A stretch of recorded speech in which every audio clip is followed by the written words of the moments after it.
You know what? Sometimes I'm so uncertain of the time that I'm coming on. I'm going, Am I late?" I usually try to come on at 10 p.m. Atlantic time. Doesn't always work, but anyway, happy summer. We're in summer now. Nice to have you out there. Thank you for spending some time with me. I always appreciate that. Let me just put the volume down, and we're going to hit it running tonight with albums that were ahead. I borrowed this from Eric Alper. Eric is a journalist from Canada who also does.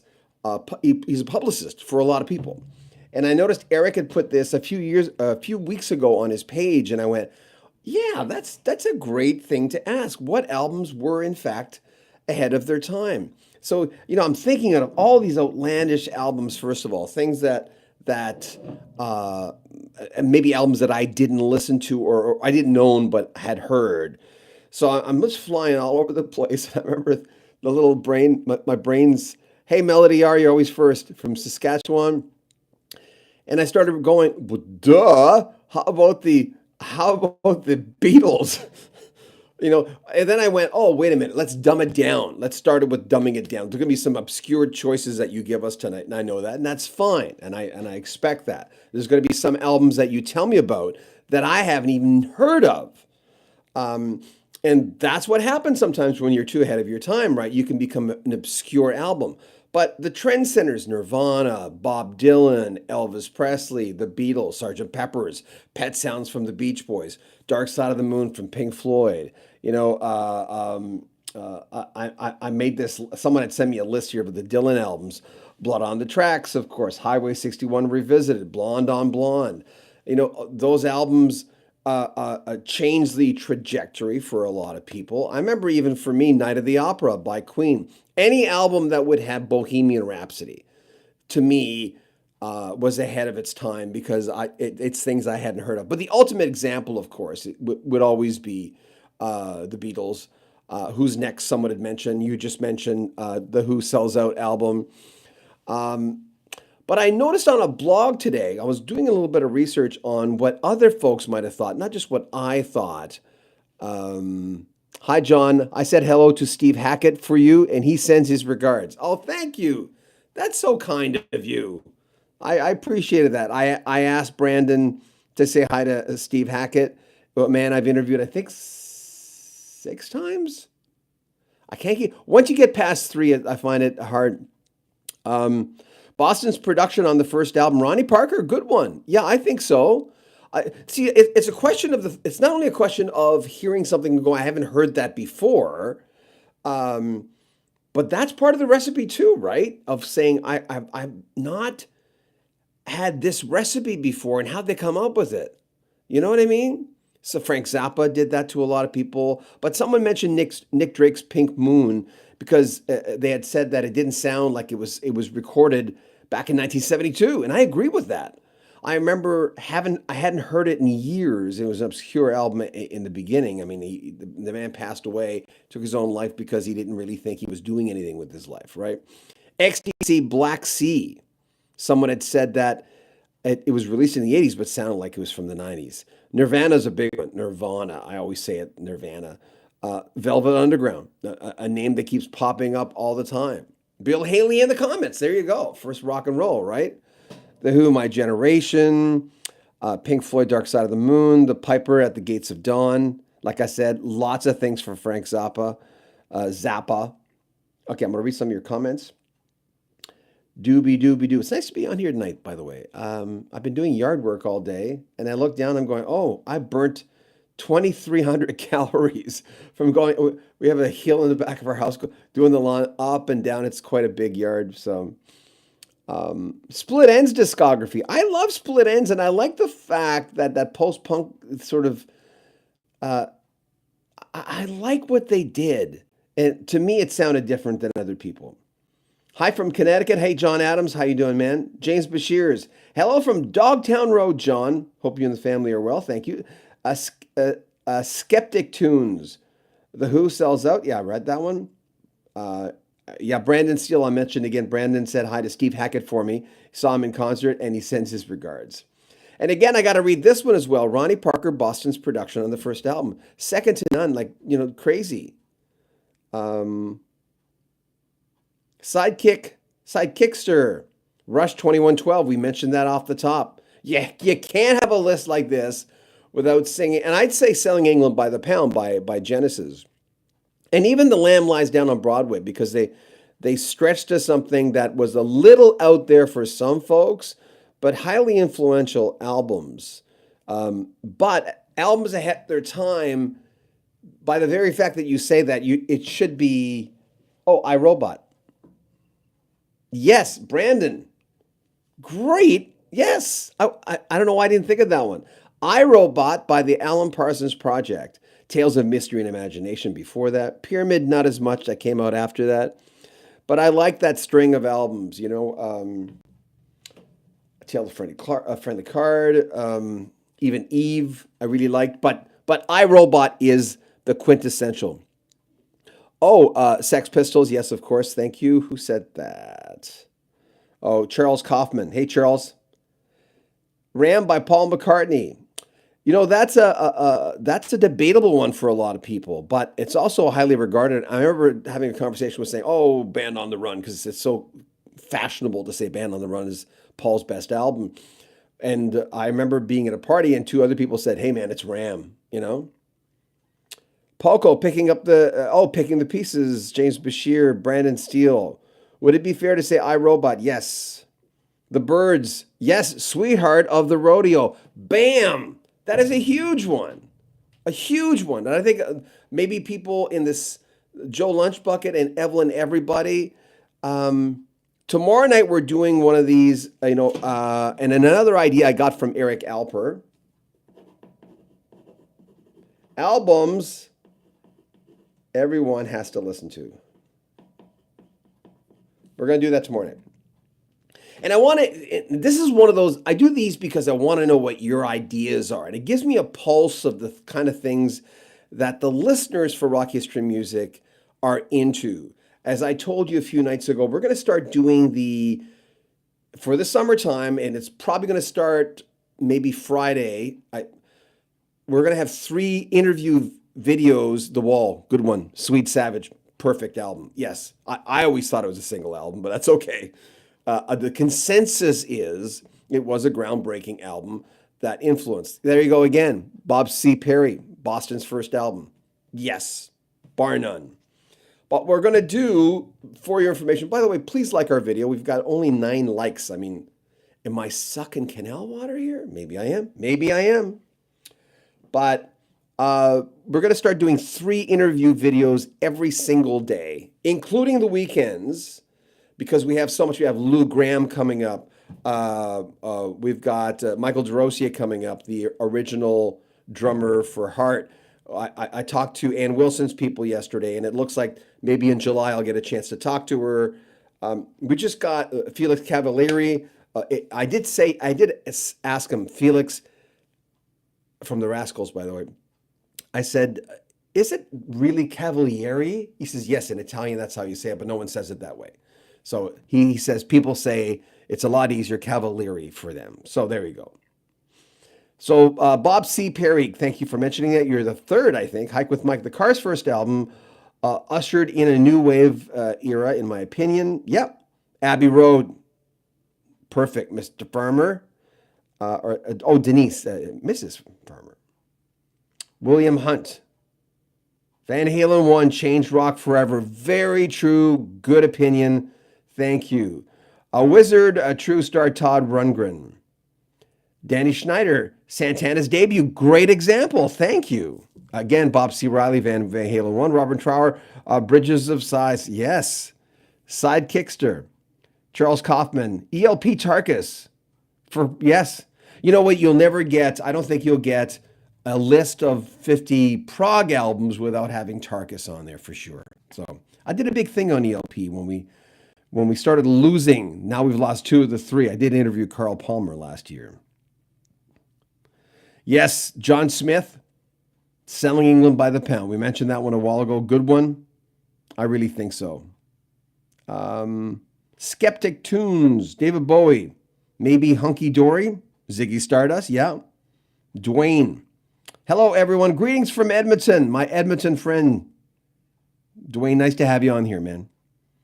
Noah says the Eagles Hotel California. I think so, and rumors. I mean, ahead of their time or just really good. That's the thing about those two. But they influenced so many people. Hotel California really got people to pick up guitars, and so did Lindsey Buckingham being such a great guitarist on Fleetwood Mac. Oh, Joe Satriani, surfing with the alien. Yes, trespass. Well, in the UK they say trespass, Michael. I say trespass because I'm North American.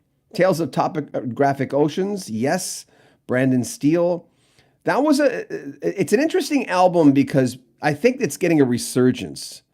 Because I asked John Anderson when I interviewed him, why does that album sometimes get a bad rap? He says, well, it's coming back. And again, Blood on the Tracks, Bob Dylan. We've got the list. Someone just sent it to me before I got on here. Highway 61 Revisited, Blonde on Blonde. The Headprints, Turn It Loud, Melody Art. That's a great album. Hike with Mike, nice to have you on here. Early AC/DC, yeah. Skeptic Tunes, Jimi Hendrix, probably an album, honestly. Brian Pearson, the first Toto album. That album really brought in the power side of what would later be known as the LA sound. I don't like the term yacht rock, but it is what it is, and it's the way it goes. When I was doing New Age music, no musician that I ever interviewed liked the term New Age music.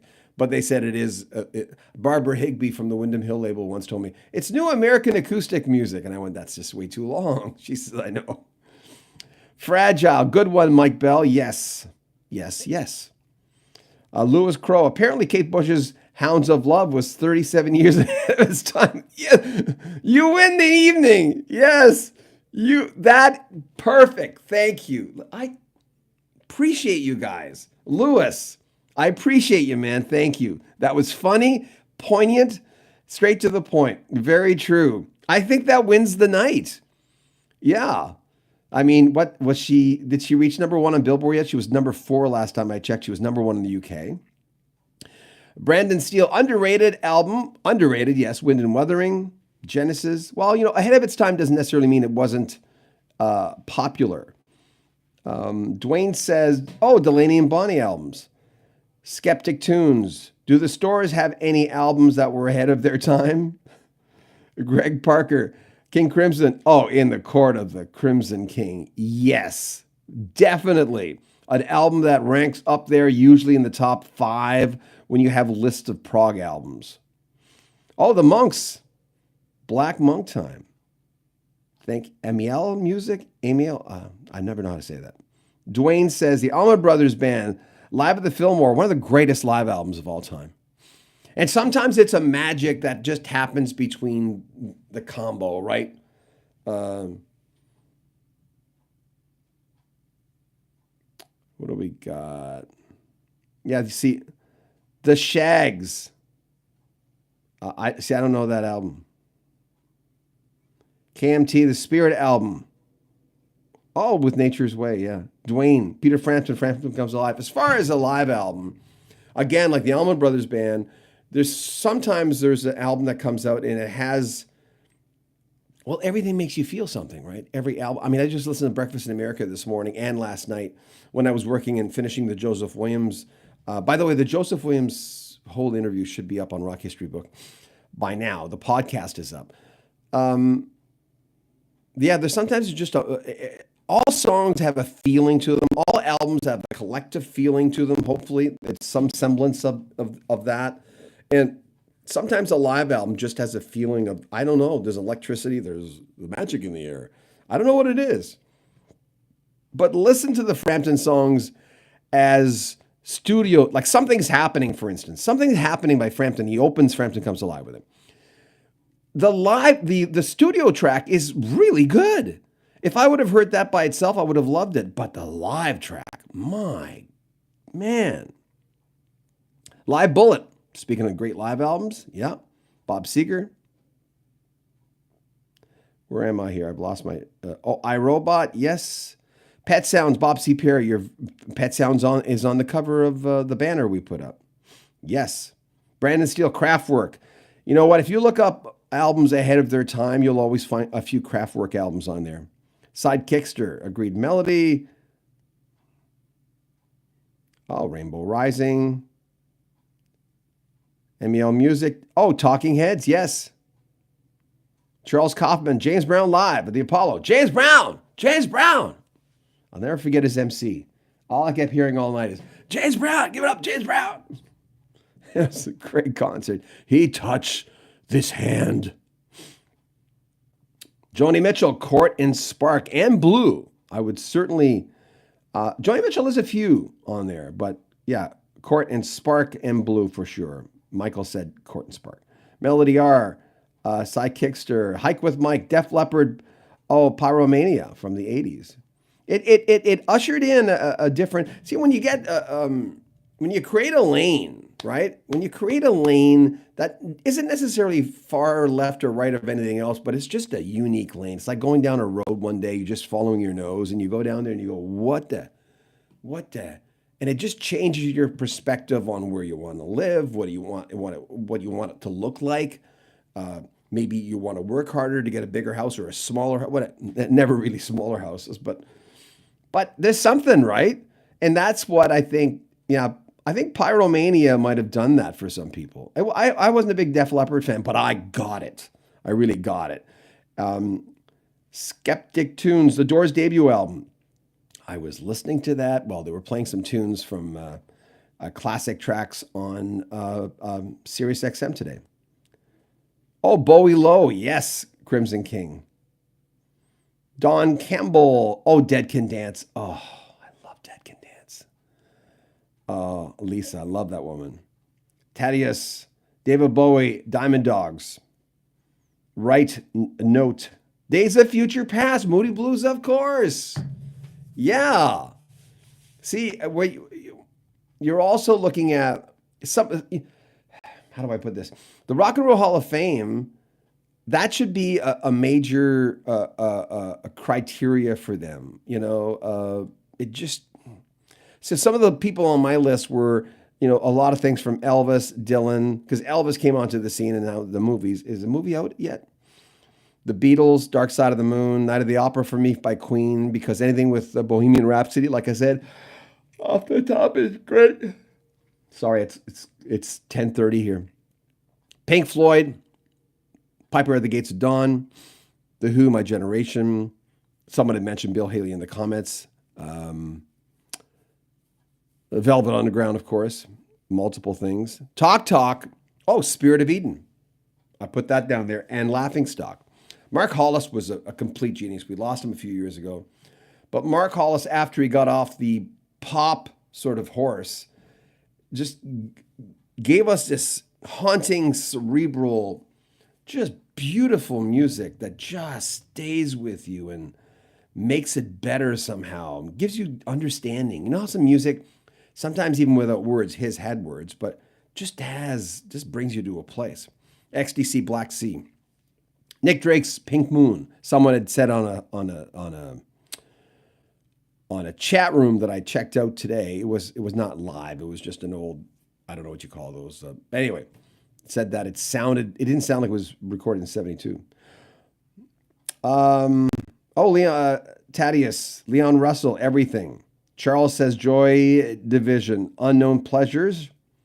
Silver Apples by Amiel Music. Thaddeus. Savoy Brown, yeah. Hellhound Train. Brandon Steele, Chicago Transit Authority, good one, yeah. Where am I? Steve Roach, The Magnificent Void. I love Steve Roach's music. I love ambient music, so I do. First Crosby, Stills and Nash, yes, Noah. Pretenders album, the first one, by Heck with Mike. El Terrifico, hi. Brandon Steele, I don't know why your message was retracted.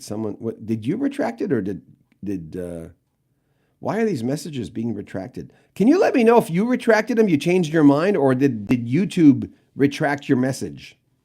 I'm curious when that happens. Did you guys retract your message? or did YouTube do it? Because automatically it goes through, and you guys I know well, so I would never. The the Terrence Reardon podcast. Terrence, what kind of a podcast is your podcast? A music thing? Pink Floyd metal, yes. Echoes was the forerunner to Dark Side of the Moon. Oh, you didn't retract it. So why would YouTube have a problem with what you? Do you remember what you said? Mind you, to probably retract it again. Oh, classic rock. I should check you out. Hold on. I'm on Terrence Reardon. I'll check you out. Everyone, check out Terrence. Give him a shout out. I love people who do what I do.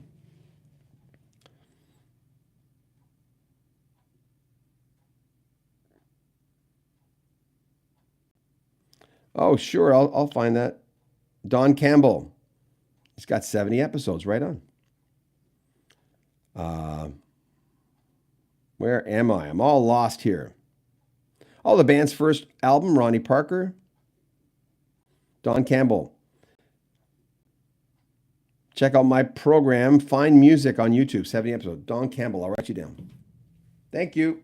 People, check out Don Campbell as well. Give people a shot.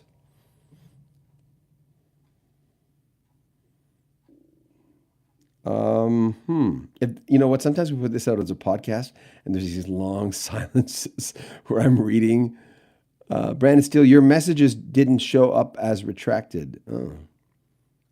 Long John Baldry, yeah, he's a trendsetter. What time is it here? Oh, 10:37.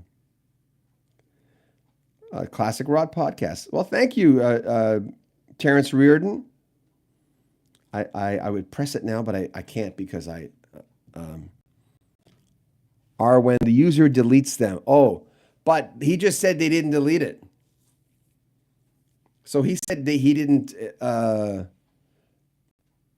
Thanks, Terrence. Glad there's guys like you doing the stuff. New York Dolls first album, yeah. Thanks, Terrence. I appreciate that.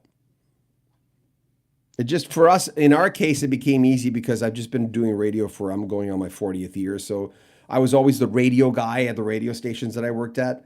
Not as much with the first one, but I was just getting into radio in 83.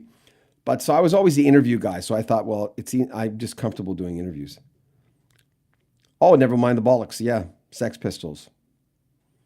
Any album by Free, which gave us Bad Company. Iron Butterfly, Inagata Devita. Inagata Devita.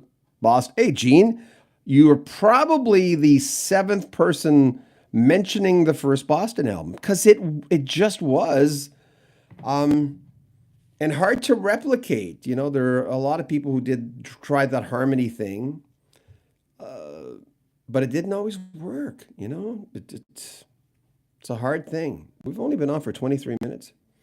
You know, when some on our podcast, you were asking us, do you want? We haven't monetized our podcast yet because we haven't really worked on our podcast that much. And one of the questions was, are your podcasts longer than 45 minutes? I went, well, yeah, most of our interviews are, you know. By the way, we just put the podcast up for Joseph Williams. If you go into rock history or johnbowden.com, it'll be on there. Oh, John Anderson, Elias of Sunhillow. Yeah, Don Campbell, I love that album. Dyslexic Heart Dreamboat Annie. I'm talking next week to Steve Fossen, the bass player of the original Heart, and I'm talking to Michael DeRosier, the original drummer of Heart, at least the heyday drummer. Right. Note, George Harrison, All Things Must Pass. Yes. King, Crimson King. El Terrifico.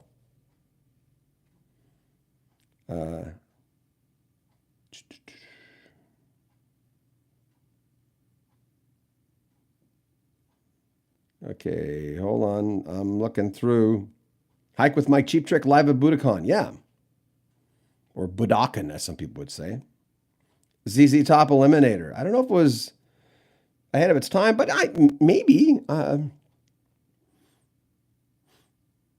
kind of looked at ZZ Top as just good old fashioned working class. I don't know, blue collar kind of. I grew up as a blue collar guy. I mean, we were lumberjacks in my family. Humble pie, live at the Fillmore. Yep, definitely. So you guys have given me a lot of good stuff. I appreciate that. But there are albums like, when you look at a band like the Beatles, long before Sergeant Pepper, uh, Sergeant Pepper's Lonely Hearts Club Band came out, and it just changed everything for so many people. Pet Sounds the year before in '66, Sergeant Pepper's in '67, The Summer of Love. And like I said, Highway 61 Revisited, Bob Dylan, Blood on the Tracks, Blonde on Blonde. And again, I'll mention it. To me, it was Night at the Opera because I'd never heard a rock album that had so many different freaking styles on there. And I'm going, can you do that? Because, you hear Bohemian Rhapsody, which is out there. Look at how many styles in one song.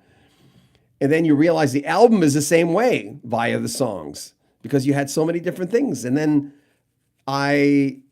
Killer Queen was the first one that I remember I bought that one first. When I heard Killer Queen, I just went nuts. I went, God, I love that song. Hold on. Let me look up something.